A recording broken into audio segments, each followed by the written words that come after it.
about skateboarding, but you're just not very good at jumping up and down on your favorite piece of wood. Crap skateboarding, crap skateboarding podcast.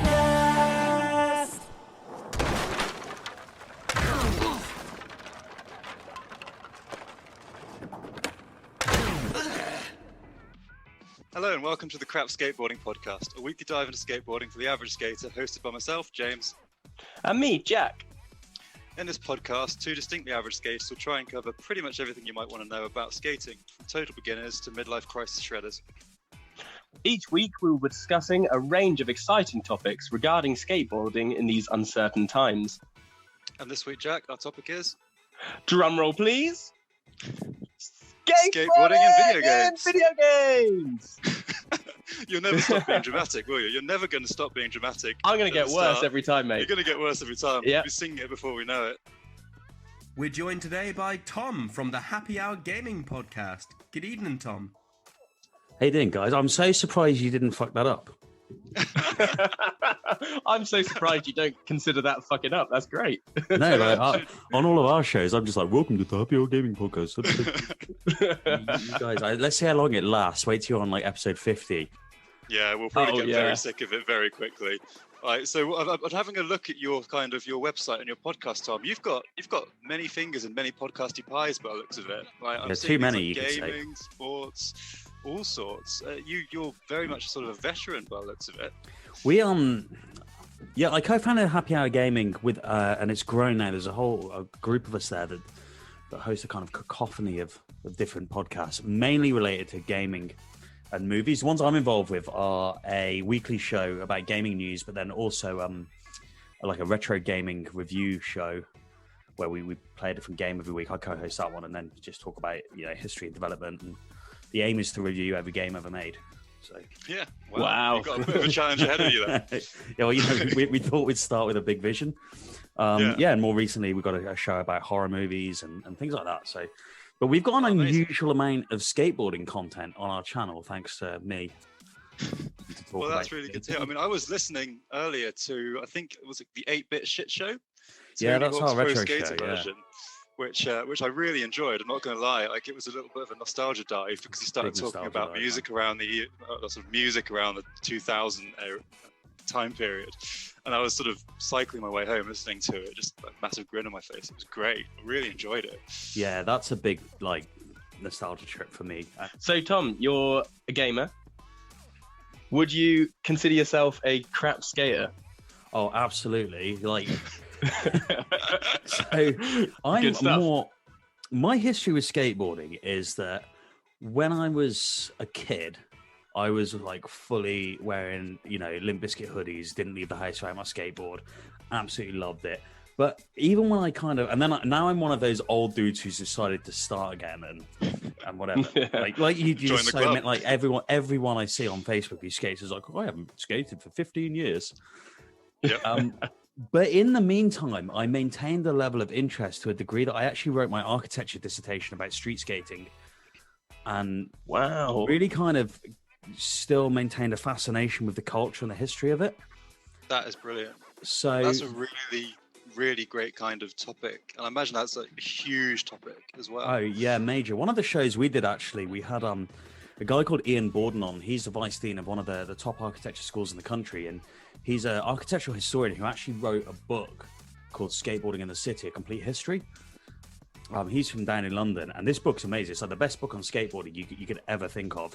And it's a full history of skateboarding, but it also talks about the interplay of skateboarding, architecture, policy, and all of that kind of stuff. And I based basically all of my work on his work to try and bring in my outside interests into my academic pursuits. Yeah. So. Oh, that's brilliant. Meeting your heroes a little bit then. Oh yeah, fully. I was so nervous to get him on the podcast. The two big ones we had was him and the guy who created Spyro the Dragon. No. No way. Do you know, I'm going to go on a limb. That's also going to come up later. That's in my notes. So we'll be discussing that. Right, okay. But straight off the bat, fellas, skateboarding video games then. What do you want from a skateboarding video game? What do you think is important when you're transcending the medium of skateboarding into video game? What's important to you? I think the answer to that question has changed so much over the years, hasn't it? Because there's always been this obsession on the main thing people talk about, I think, with skateboarding video games, are the controls. Yes. That's always been the thing, especially in a post Tony Hawk's Pro Skater universe. Moving into skate, and now the toss up is Skater XL or is it Session, and which controls are better. And I have quite strong feelings on that, which we'll talk about later. But for me, where skateboarding games need to go, because you're always going to have these control preferences, and I think we're not going to get much more than what we see. But I'd like to see the skate. We live in this Instagram world where everyone goes out and records what they're doing, and that's exactly what skateboarders were doing in the early 90s. They were the first people to do that, to just document their day-to-day life. Oh yeah. And I'd love to, and that's where where skate parts came from, and that's why Tony Hawk, the video game, had 2-minute runs, because it was based on those skate parts. It was based on the length of a song. That's why it all works so well together. And I want to see more customization and personality put into games where you can add your own soundtrack, film your own parts. That's starting. We have video editors in all these games now. Yes, I think Skate, even like back in Skate 2, I can't remember Skate 1, but Skate 2, you could certainly record your lines even back then, and that was 12, 13 years ago now. Mm-hmm. Yeah, definitely. But I see getting a a lot of group people together for like an online jam somewhere. Yeah. I see a lot of people putting out edits now on Skater XL and Session. They're putting out little edits that they've filmed and made, very much like an old school skate video, changing the camera angles, flipping it around, putting music to it. And I personally haven't actually dabbled in Skater XL or Session. I hesitate to admit I've been very much kind of stuck to Tony Hawk's. Yeah, man, that remake. I've spent some time on that. Yeah. So the other thing is, as well, is that the most intriguing part of street skating to me is people finding spots and lines, and just an emphasis on, like, we all want that GTA 5 size city in a skateboarding game, and the chance of getting that AAA budget for a skateboarding game to have that resource to do that is very low. Yeah, which is but the interesting mod that you scene say on that. PC is helping. Yeah, absolutely. And it's interesting you say that, because nowadays, I think, am I right in saying Session and Skater XL were both sort of early access games to begin with?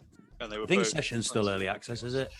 Yeah, and there hasn't been a big skateboarding game in a long time. I mean, with the exception of Tony Hawk's remake, which as a remake I'm not really counting in this.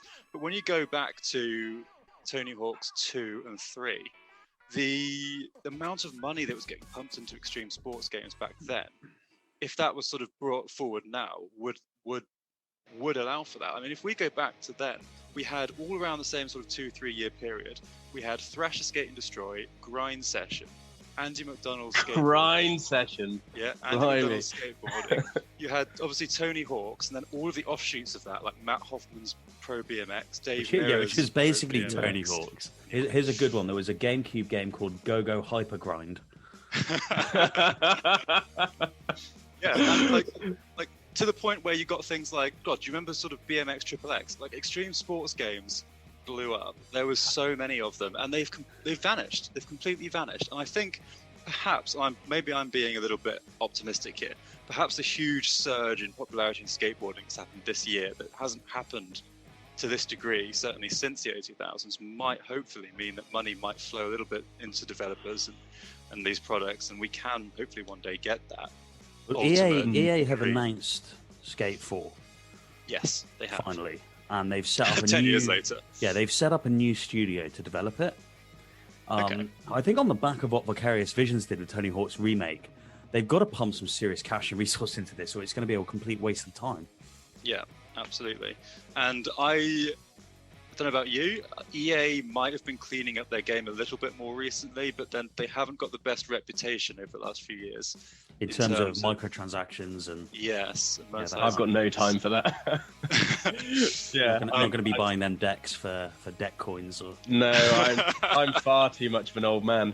I'm going to go... It's been said a little bit, but I'm going to go on record now as probably being the black sheep here. That when Skate came out, I was well up for it, because I think in my head, I thought this is brilliant. It's representing the culture so well, and it's got a more accurate control system, like you said, that better mimics skateboarding. And I think I was really excited about it for a while, and I had the first Skate game and I had Skate 2 for a bit, and I've not enjoyed them since. I can't get behind it anymore, and it's very much a personal preference, but it's interesting when you say that what's important in the skateboarding game you think is the control system.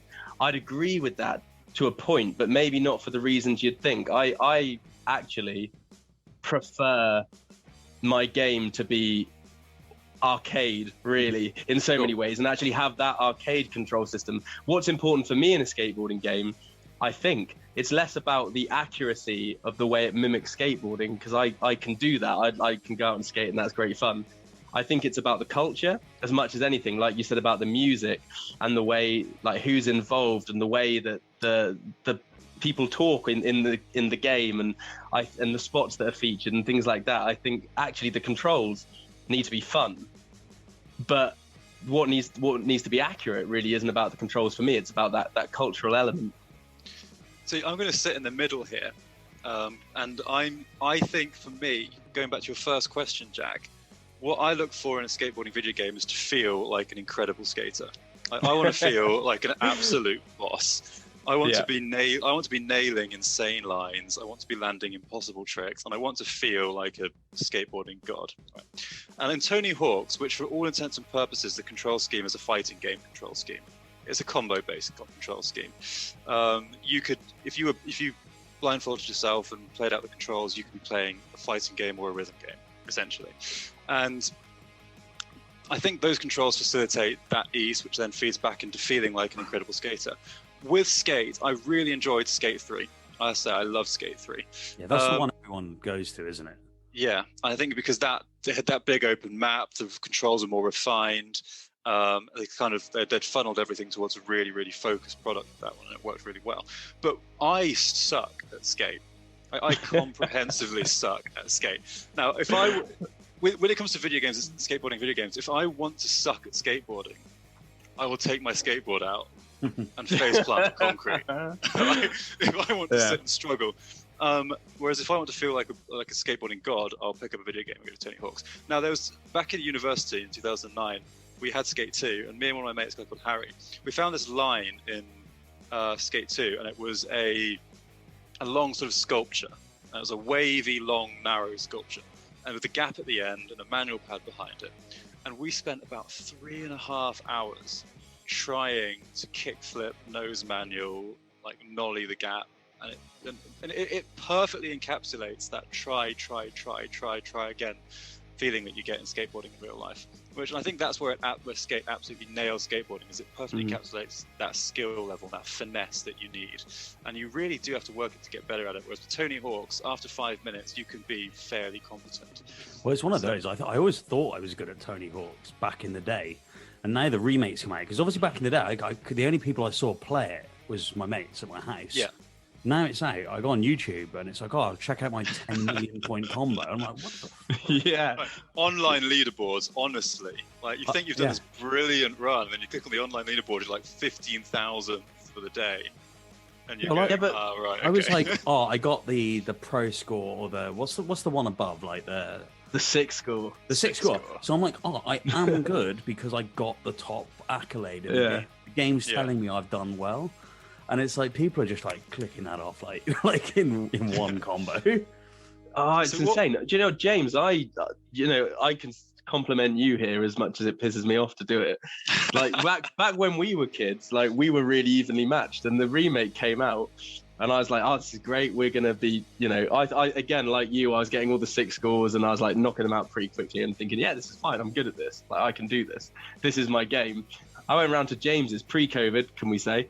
No, it was in that gap, that sweet gap when we could see each other briefly. Gap, wasn't it? And we had a game, and you've like since the remake came out, you must have put some time into that. Bloody hell! I cannot tell you how many hours I put into that remake.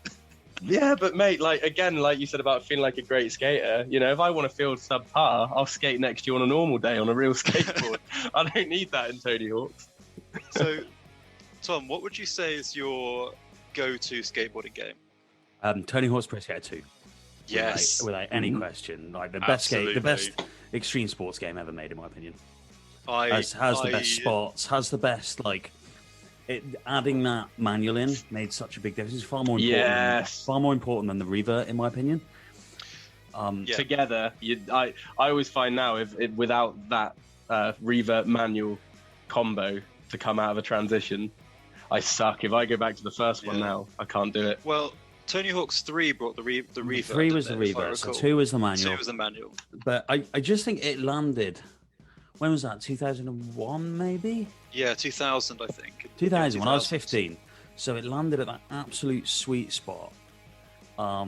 Where I was just, I really like Jamie Thomas was my favourite skater back then. Yeah. Because he was just middle finger up at everyone. And I get that, man. I totally didn't even want to be in the game originally because of Tony Hawk. And, Tony Hawk's X Games poster boy, wasn't he? So, yes. Jamie Thomas kind of stood for everything that game wasn't supposed to be about. And he even said when it came out, it's what you were saying, Jack, about capturing the culture, that it did a really respectful job of that. And the soundtrack, the other thing, it's the first game that was basically also an album. Yeah. I don't know about you guys, but I mean, even to this day, I'm pretty predictable, but my favorite music is really, blast beat drumming, close vocal harmonies, skate punk. That's my go-to, and it all started there. It really did. Yeah, I think that Tony Hawk's 2 soundtrack on my Spotify favorite playlist. Oh yeah, Tony Hawk's 2 soundtrack. I think for me, Tony Hawk's 2 is the point where everything collided in absolute perfection. The soundtrack was when worlds collide. When worlds collide, yes, spot on. Yeah, Power Man. Was You by Bad Religion? Banger. Was that Bad Religion? You was that on that? Was that Tony Hawk's 2? Yeah. Yep. Anthrax, Bring the Noise. with Public Enemy. Yeah. Public Enemy. Yeah. Noise. Papa Roach was on it. Papa Roach, Blood Brothers. Right, so I was trying to be one of the young cool kids last year. I went down to a club, and they had an alt night, and they played, and Blood Brothers came on by Papa Roach. Right, this club was fairly busy, and everyone kind of stopped, and I started going crazy. So I started looking like the crazy person, and entirely because of the memories and the feelings that I get when that sort of that's a banger of a tune. Comes in. But every single song on that soundtrack is golden. There isn't a bad one on it. I remember being at Download, I think it would have been 2013, when Papa Roach were there. But it was also Papa Roach, Korn, Slipknot. And it wasn't all the guys off the Tony Hawk's soundtrack, but it was that kind of stuff, back to back. And I remember saying to my mate, it's literally playing Tony Hawk's 2. Yeah. I've just looked up the soundtrack. I'm so sorry. I gave it a Google. Lagwagon, May 16. I went to Slam Dunk Festival last year, and again, I love Lagwagon, but it all started there. And when they played May 16, do you know what I loved about it too? Watching them play that song, you would think that to a point they might be a little bit, not bitter, because they owe a lot to it, but it might be the song that people who aren't fans of that band maybe go to see. But they gave a 10-minute love letter on stage to Tony Hawk's, thanking it and all the opportunities it gave them before prefacing the song, which is really wonderful. I think it did, again, representing the culture. I think they found a lot of these underground bands and really lifted them up. There are some songs that you just associate. Goldfinger. Goldfinger. Sorry to interject, but Goldfinger for Tony Hawk's 1 are the band that probably did the best from the game. Superman is iconic to that game, isn't it? Really. And most people know Superman because of Tony Hawk. It's a skateboarding song, that's what it's known as now. Yeah. You start playing that, you know who the skaters are, Yeah, I think about the warehouse, I'm straight in, I'm going down the ramp. And Tony Hawk's 2, I think my iconic song for Tony Hawk's 2 is Millencolin No Cigar. For sure. Sums up Tony Hawk's 2 for me. But the thing is, there's such a strong association. If I'm listening to alternative radio and guerrilla radio comes on, my mind just instant flashback to Tony Hawk on the vert in the bullring from the opening of THPS 2. But when you're 15, 16, you get into something. You get into it on a level that you just don't have time for anymore. You love absolutely everything about it. And I also think because when I was into skating back in time, I didn't even have like access to the internet outside of school. So what I liked was wrapped up in what I could get my hands on. The odd copy of Thrasher or Sidewalk Mag was a bit more common here. Did you have a t-shirt? Thrasher was about £9 a copy, so I never ever really had that. In Woolies. And you know, I got a skateboarding game, so everything on that game, the brands, the song, that was skateboarding to me. Like that and CKY videos and I think it brought that LA skate culture into the living rooms of young people in, you know, for us the back end of Cornwall, or for somebody else, you know, a middle class child in Essex. You know, it brought LA skate culture and everything surrounding that culture in one very neat package to people around the world who would never have been exposed to it otherwise. Yeah, made it so accessible.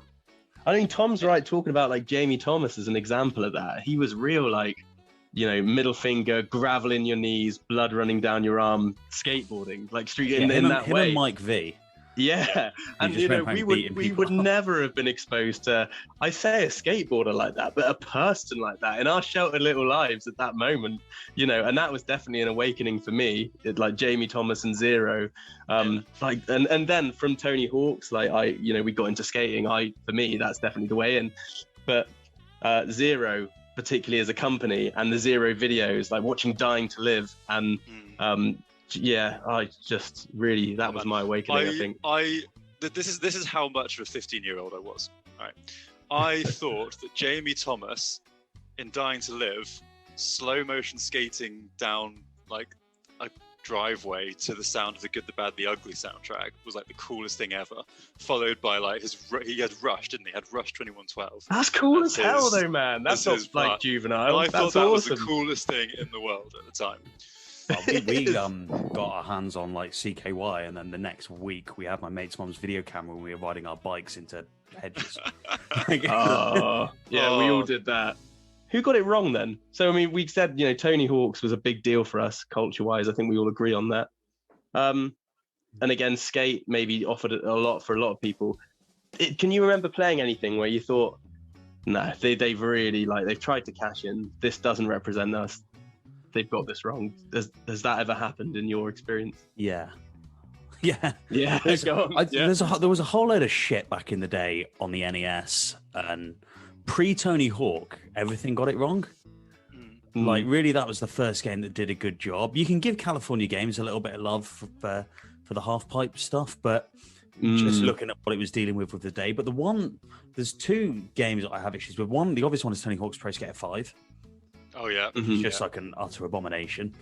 But the other one for me, and this is a controversial compared to popular opinion, is Skater XL, because I cannot get on with how floaty the animations look and the way you reconnect with the board. There's just no stomp in that game. Yeah, you don't catch tricks and stomp them down. You just seem to kind of float back onto the board and glide away, and it's just all wrong. Because again, being someone who's like a Jamie Thomas fan and stuff, it was all about aggressively stomping the board down when you land tricks and making that big connection back to the landing. Funnily enough, that specific feature is something that Tony Hawk's 5 got tried and got very, very wrong, because they had a stomp feature. Yeah, but it was like some like platformer game stomp kind of. Mario's butt stomp off, something like that. It was tied to the grind button for reasons that nobody could quite figure out. That game got everything wrong. I know. I was so hyped for it when they announced it. I luckily was very close to pre-ordering it and didn't. And then I did. Almost. I know you did. But you know what? I think it was pretty bad. I don't think its issue was that it was necessarily bad, though. I think its issue was that it hadn't evolved in any capacity. Because when I played it, I think I think you're right. But I suppose the remake looked nice, like little things like that, whereas like the Tony Hawk's 5, it looked like Thug, you know, which it hadn't moved on. And that I'm going to be honest, I put a lot of hours into it because I spent money on it, so I felt like I should, and I enjoyed it to the point that I was playing a Tony Hawk's game again, and that felt great. My biggest issue with Tony Hawk's 5, which I still can't get my head around, is that they had no couch multiplayer. And wank. I could have forgiven Honestly. everything if it wasn't for that. I just thought, who the fuck wants a Tony Hawk's game where you can't play against each other? That was unforgivable. That was.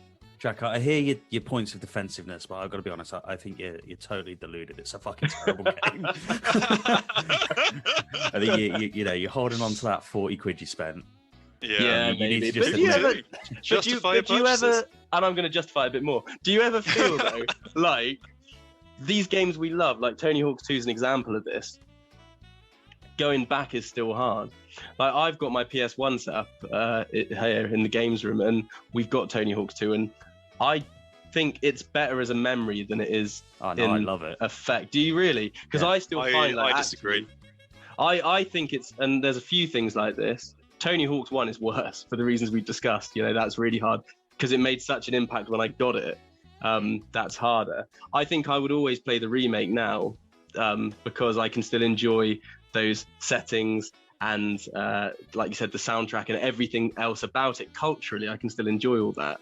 But I think going back to it, I really struggle with. But equally, one I know this is not controversial, but it's a bit of a thing we don't really talk about, is Tony Hawk's Underground as well, because Tony Hawk's Underground to me is like both the best, in some ways, like one of the best Tony Hawk's games, but also the start of the end, where it's like that jumping the shark moment, where it's so, I think, so good. And I know, James, you loved it too.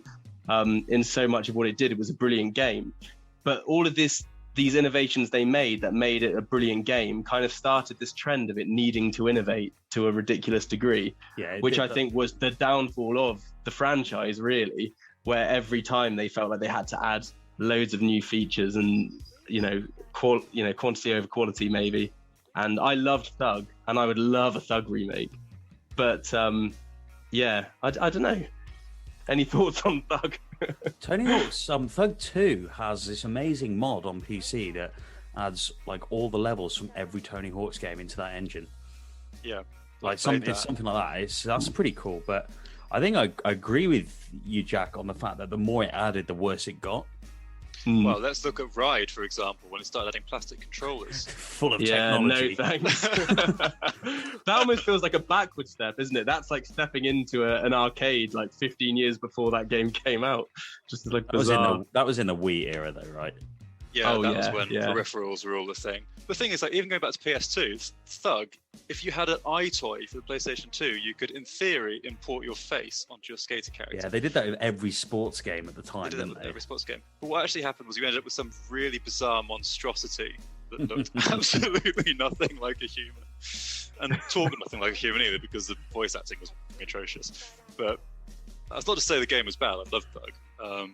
And the storyline was, paper thin for a reason. I think Thug is the point where the controls and they nailed sort of that, how the feeling of Tony Hawk's, I think, was properly nailed. Yeah. Tony Hawk's Underground. Well, Thug was smooth as hell, wasn't it? And even now, apart from the getting off your board thing, the controls on the remake are pretty much the Thug controls, because I think that's, even though we remember it impacting us the most with Tony Hawk's or Tony Hawk's 2, maybe 3, I think that, again, you upscaling things in your mind, I think that actually what we remember are those levels, but we remember the really smooth controls that we had by the time Thug came around.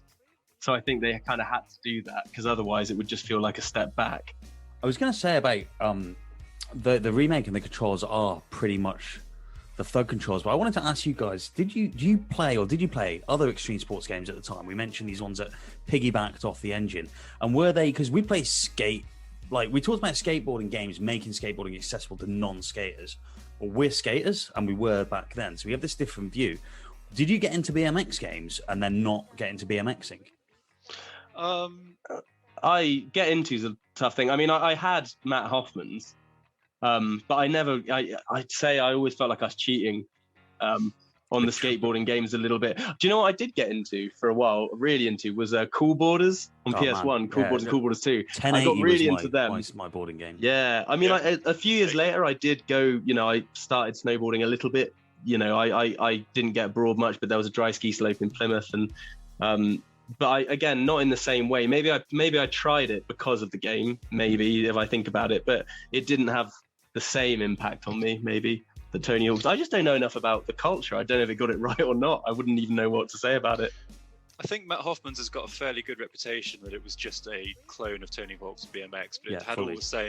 all the same positive attributes for BMXing as skateboarding did. And as well, we spent a lot of time at skate parks. A lot of the BMXers were people that we hung out with and knew anyway, so the culture was more or less very similar. Certainly in the UK, maybe not in the US, but certainly in the UK it was very similar people doing very similar things, just with different equipment. I mean, I had Matt Hoffman's, and I just felt like I wanted to be playing Tony Hawk's. I think that's probably because I'm a skateboarder, and I was a skateboarder before I played Tony Hawk's to begin with. So I don't think the games influence me to a sport more than I'm influenced by my sport as what I want to play. Because I surf, and I surf quite a lot. I've been surfing for a long period of time, and we grew up by the beach, and I played the living hell out of Kelly Slater's Pro Surfer. Which was just another, piggyback off Tony Hawk's success. Yeah, even had the same logo, didn't it? Same logo. Yeah, that did have the same logo. Find an athlete, slap a name on it, make a sports game. And I really enjoyed that. But again, because I was already invested in it, so I don't think there's any sort of games that drove us to another sport because we were so heavily invested in skating at the time anyway. Now, the way you said that, Tom, makes me think that you might have a different answer to that. Did you have anything? No, my main sport that I pursued for years and years and years was downhill mountain biking. I spent 8 summers in the Alps riding downhill and stuff like that, and just kind of wrote it off after I broke my back about 4 years ago. Oh man! I've been riding since, but it's not the same. I got a kid and stuff now, but and also having a kid, I can't afford to do that fucking sport. it's like you crash your bike, that's 200 quid. Yeah. But we were stuck with No Fear downhill mountain biking and downhill domination. I remember that. Oh, No Fear. Right, down here, No Fear, we played at uni a hell of a lot, and it was a terrible game. Horworth Hill, those flat 90 degree. It's pretty much how downhill mountain biking was in like the mid-90s, though. Just like pedaling. But so skaters were lucky that something like Tony Hawk came along because so many sports have never had that.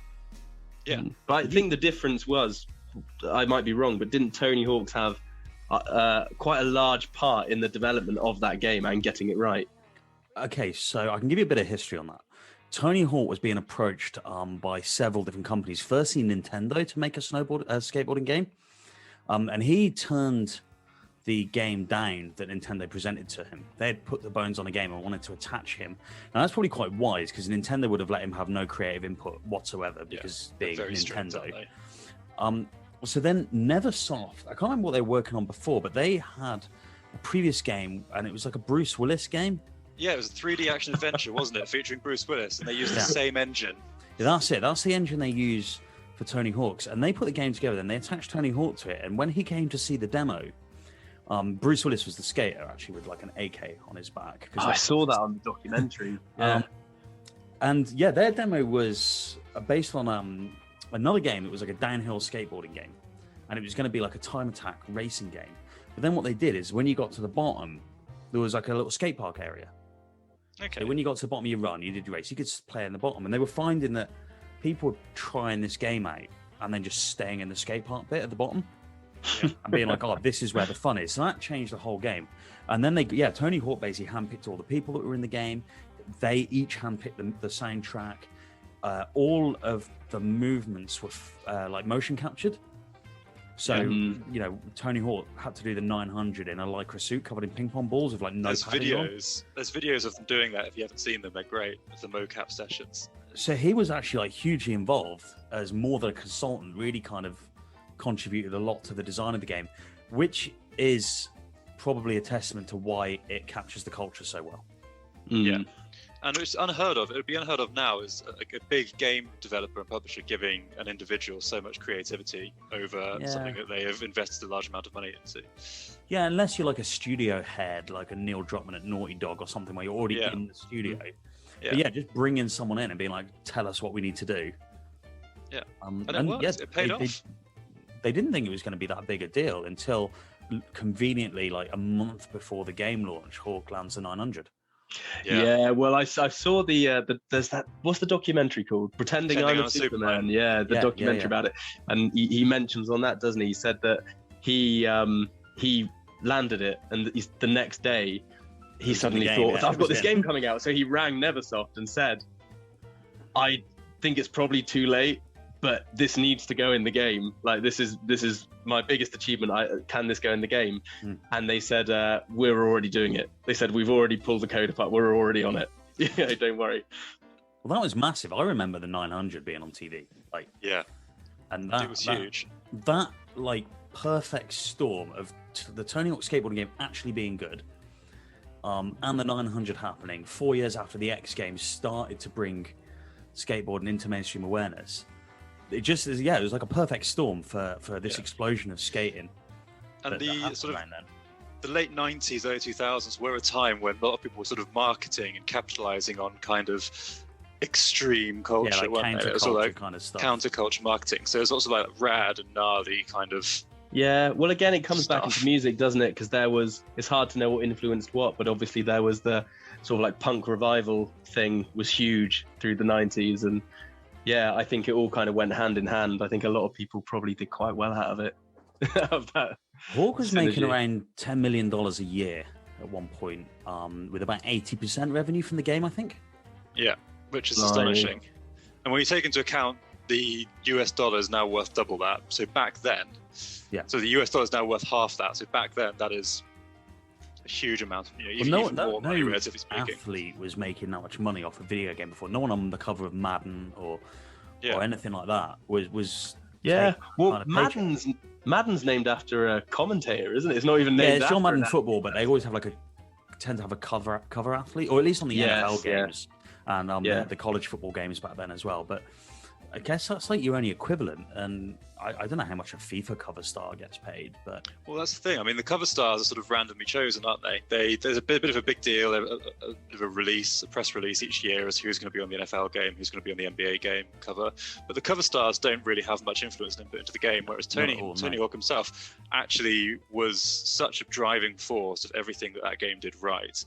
And I don't often say that people deserve to earn enormous amounts of money, but what he did for skateboarding and what they did for skateboarding cannot be understated.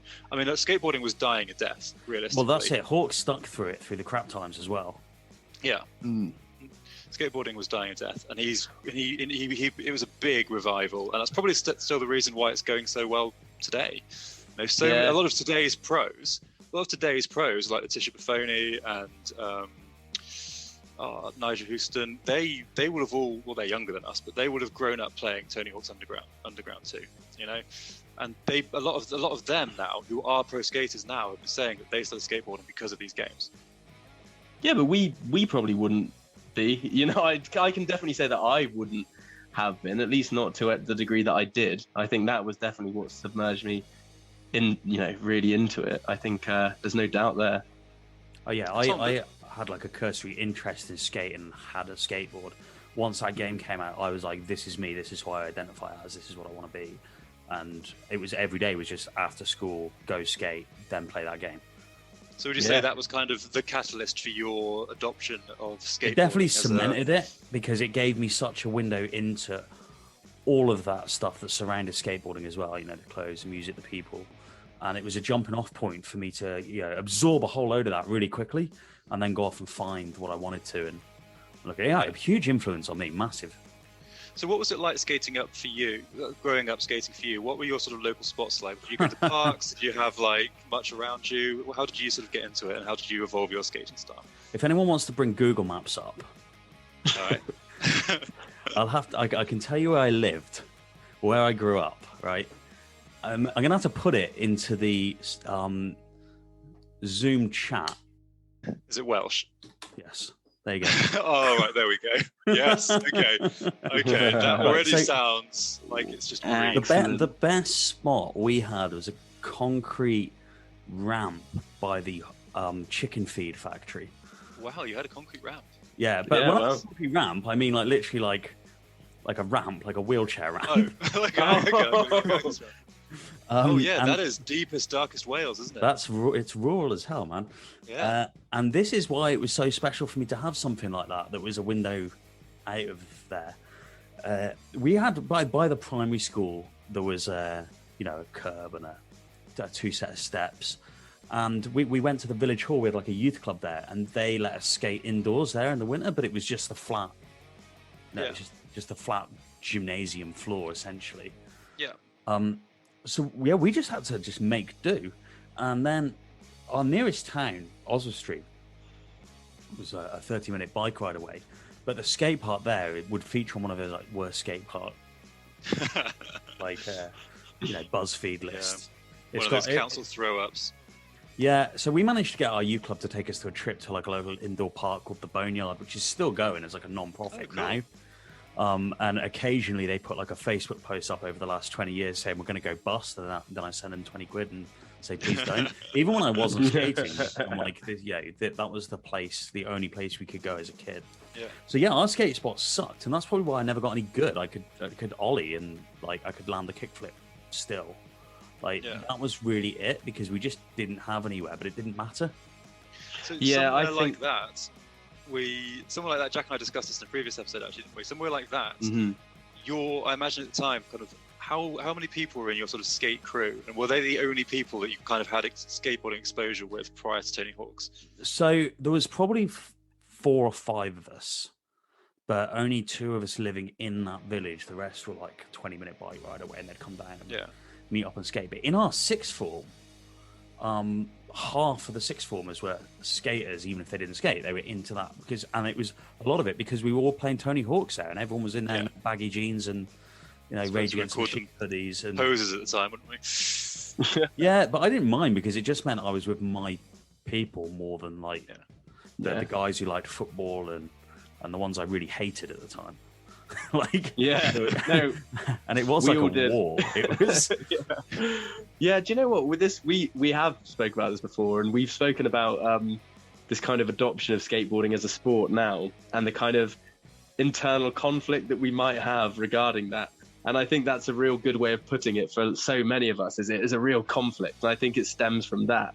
It stems from actually we did this sometimes as a reaction against athleticism and against that kind of culture. And all the corporate sponsorship that goes with it. So sometimes the idea that this thing that we did outside of that is now part of that is a really hard thing. It's a brilliant thing, but it's also a really hard thing to get your head around because, you just don't necessarily want to be considered an athlete, or I don't know. It just feels... I have most definitely never been considered an athlete. That's something I don't have to worry about. You're on the right podcast. And that's like the pie eating championships is coming around. But yeah, I don't want to turn on Skate 4, go to create a character and have a bunch of Nike and Adidas t-shirts to choose from.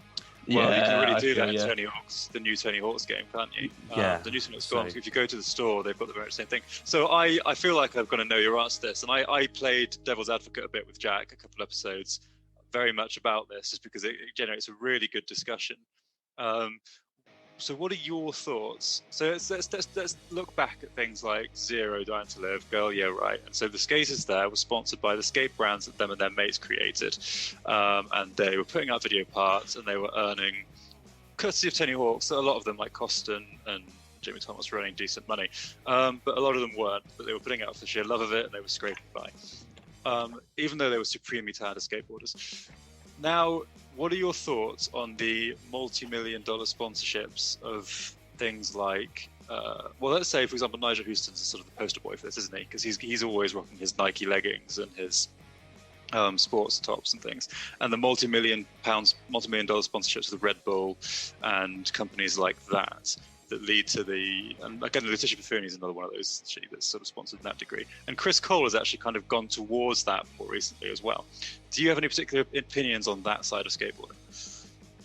So I don't tend to follow skateboarding as a professional sport anymore for largely that reason, that I don't want to watch some big indoor arena street park that's not on the street. Like, by its very definition, it's not what it says it is. Like, the whole aspect of street skating to me is you go out and find your spot and skate it. That's the creative element of street skating. the technical side of it is only half of it to me. So on what, I think it's fine. Like, one of the things, I think it's great that it means there's hundreds and hundreds of skate parks popping up every year around. Yes. And Absolutely. that's great, because kids aren't growing up like I did, where you've got to go to the animal feed factory and skate one ramp. But equally, there was a kind of certain integrity to that I quite like. And I'm glad that I went through it that way. But I think being a kid today, give me the multi-million-dollar investment and give me the skate parks. Absolutely. And you're not going to recapture the culture. You can't recapture that culture again, the grassroots thing, because everything else that we've talked about that was linked into it at the same time has also moved on. Yeah, it's a specific period in time. All you'd be doing is leaving skateboarding behind. Yeah, absolutely. And it would just disappear. So, things either progress or they die out. And you're absolutely right. Can't they live together though? That breaks my heart.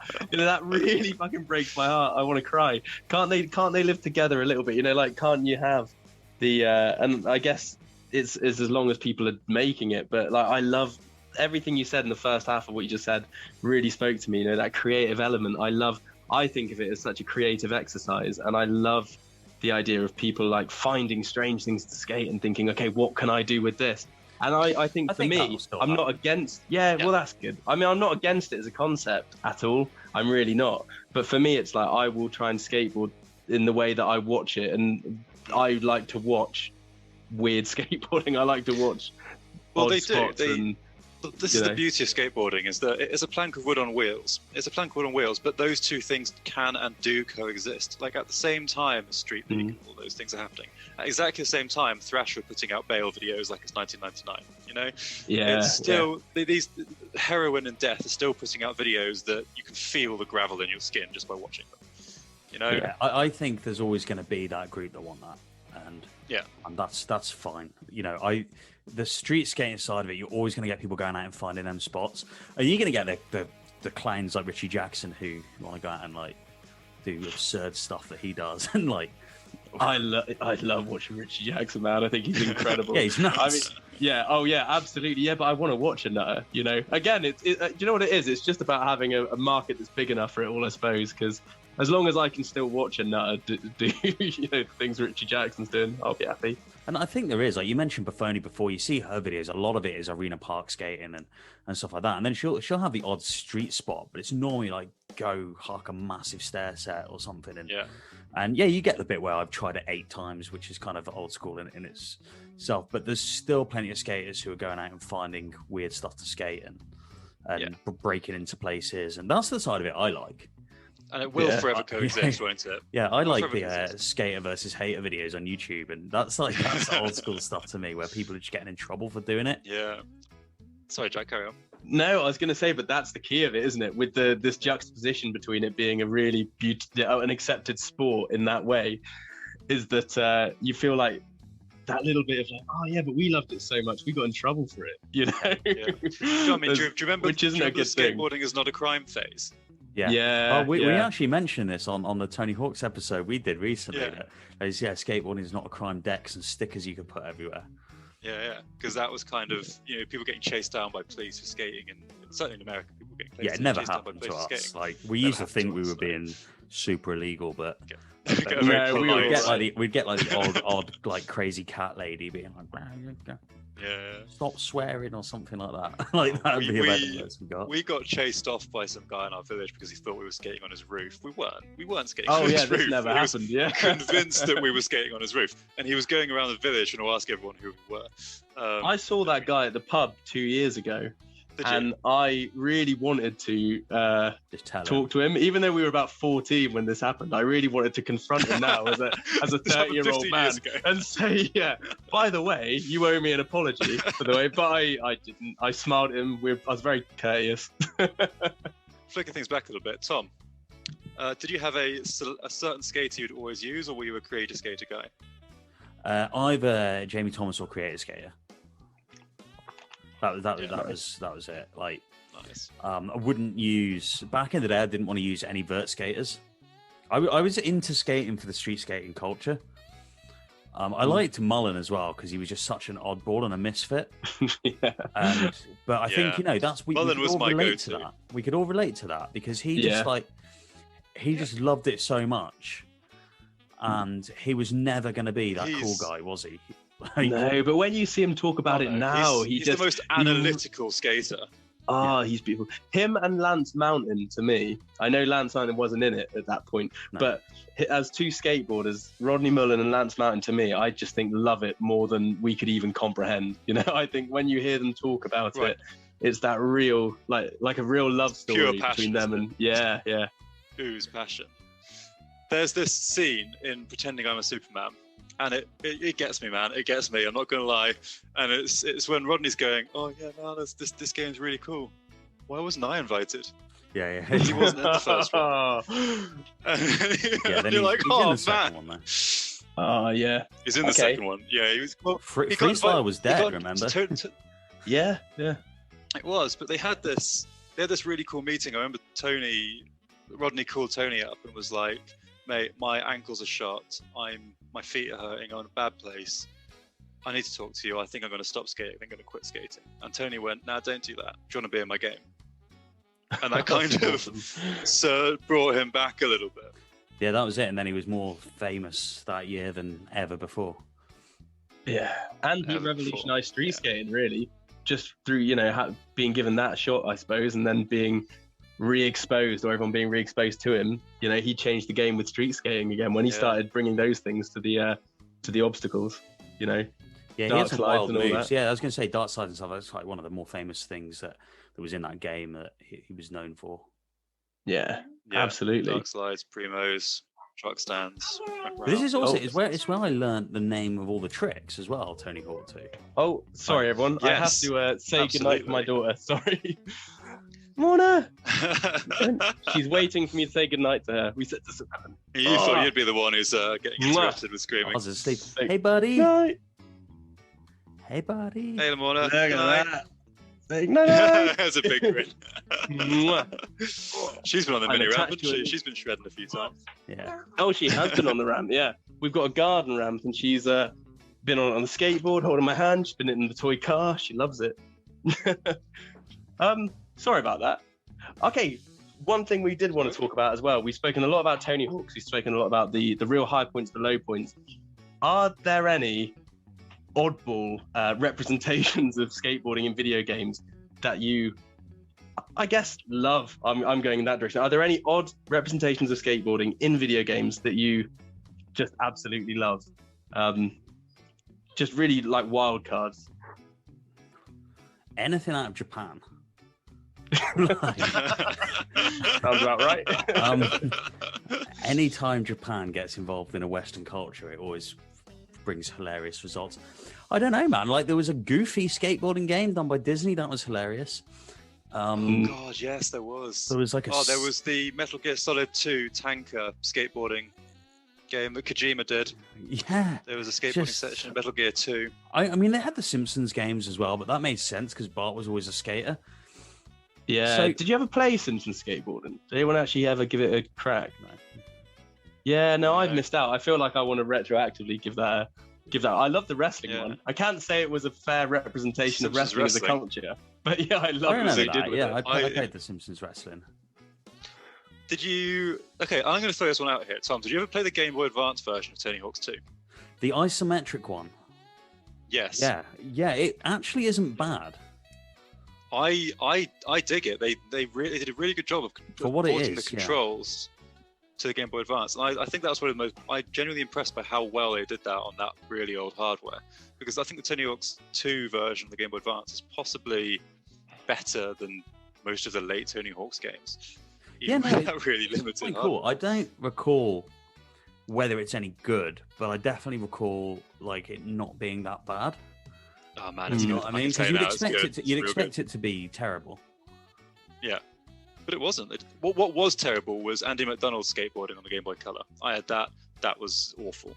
I was going to say the most oddball game. It's not a skateboarding game. It's one you mentioned earlier. It's BMX XXX, the stripper BMX game. And I'm not going to say I didn't manage to unlock every video in that game. I had an awkward moment of anxiety when you mentioned that, where I thought, how am I going to play this as an adult? Am I going to pretend now that I don't know what you're talking about? Yeah, that was We were all teenagers at the time. We all knew exactly what it was. And it didn't really have much access to porn in any way. So, Geometric BMXing boobs was as close as a it lot had of the people videos, wanted. didn't it, from the strip clubs? So there was like genuine boobs in that game, which isn't bad. Like it's not. I don't see it as a negative, but it's a little bit. It was a bit late for that kind of boys club mentality that Extreme Sports had back in the 80s, maybe. Yeah. It just felt a bit dated by the time it came out, and now it's just like one of them weird, oddities of history of like, how did this even happen? Yeah, you can just the pitch, the elevator pitch for that game is like, what we're gonna do? You know how boys love BMX games and tits. Well, what if we were to make a game that had all of that? Yeah. It doesn't really make any sense. So is that game? You almost think, well, who's that for? In a way, because it was an 18, if I remember correctly. Understandably, and you think, well, if you're young enough. If you're old enough to buy it, you're probably too old to appreciate it. That was a time where everyone's mum would buy them an 18-rated game because parents couldn't understand how a game could be an 18. Yeah. Like we all had Grand Theft Auto 3 and Vice City, didn't we? Yeah, absolutely. Yeah. Another game I want to throw. actually. I want to throw a skateboarding game, one of my favorite skateboarding games, into the ring here. Spyro the Dragon 3. Do you play that? Oh god! The amazing skateboarding level in Spyro the Dragon 3. I think I reckon that can really compete with old Tony. I think. You reckon? No, I never played Spyro 3. Oh, you missed out, man! You missed out. I was a Spyro 1 guy. I very much remember seeing the skateboarding level on Spyro, but I never actually played it. I think I saw it on like a OPM's top 10 list of skateboarding games, and they were really dredging the barrel. and they just had all 10 of them. Yeah, dredging the barrel to find anything with skateboarding in it. Do you know those things? I can't say hand on heart it was brilliant, but I can say hand on heart that it was brilliant. It was a lot of fun. It was ridiculous. I know it now. It looks wild. Yeah, man, and those moves, Spyro, he could do things that I've not seen replicated in real life. I've not seen them before or since. Breathing fire, wild, while doing like a 1080, incredible. You could fly, Jack. your board stayed stuck to your feet. Jack, incredible I have seen you chug a cider while grinding on top of a mini ramp, so I think all these things are possible. Well, yeah, that's true. Yeah, that was a magical evening. I'll have to check that out. That's definitely a game. Spyro 3. I mean, on the list of things I'm going to play, I can't say. If they release downloadable characters for the new Tony Hawk's remake, I'm really hoping that they consider bringing Spyro into the fold. I'd love to see him be brought in. A bit of collaboration. I can only see it as a good thing. It'd be a nice nod, wouldn't it? Yeah, he was definitely one of my favourite skaters growing up. Because we're at the age now where we really appreciate a good cultural nod, and that's enough to keep us happy. Yeah. Just talking on that, on additions to, I know we're jumping around all over the place, but additions to... That's fine, we do that. To the new Tony Hawk remake, I was a bit unsettled to hear that Vicarious Visions had been moved to Blizzard to work on Diablo 2. Oh, okay. So no more Spyro Reignited, no more. Did they do the Crash Bandicoot one as well? Yeah, they did the Crash remake. Yeah, they did. So one of them. The whole team's been moved, is it? Because they're responsible for some of the best remakes in the last few years. Yeah, they've been swallowed up. And oh man, because they were working for Activision, weren't they? But they've been they've been wrapped up into Blizzard. Wow. Okay, that's disappointing because I was really holding out for a Thug remake. Yeah. Well, never say never. I know, to be honest, I know that Activision don't keep they're not that loyal to developers necessarily. I know that after Vicarious Visions did a really good job with Crash, I know that the more recent Crash 4 game that wasn't developed by Vicarious Visions. That was Toys for Bob, I think, maybe. It was, yeah, and sorry, it was Toys for Bob who did the Spyro Reignited trilogy.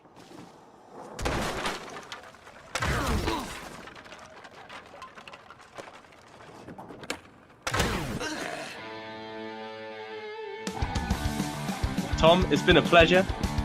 Yeah, absolutely. Thank you for having me on, guys. Maybe when lockdown's finished, we can actually skate or something. If you love skateboarding but you're just not very good at jumping up and down on your favorite piece of wood, Crap Skateboarding, Crap Skateboarding Podcast. If you're still here, thanks for tuning in to this week's episode of the Crap Skateboarding Podcast. If you like what you hear, please head to Instagram and give us a follow at the Crap Skateboarding Podcast. We were joined today by Tom from Happy Hour Gaming. That's happyhourgaming.net. A fantastic set of podcasts about all kinds of different things. You've heard the crap version of Skateboarding in Video Games, the podcast. Now head over to Happy Hour Gaming and listen to their version of the same conversation. Far more professional. Go and give Tom some love. He was brilliant. And thank you so much for sticking around. We'll see you next week.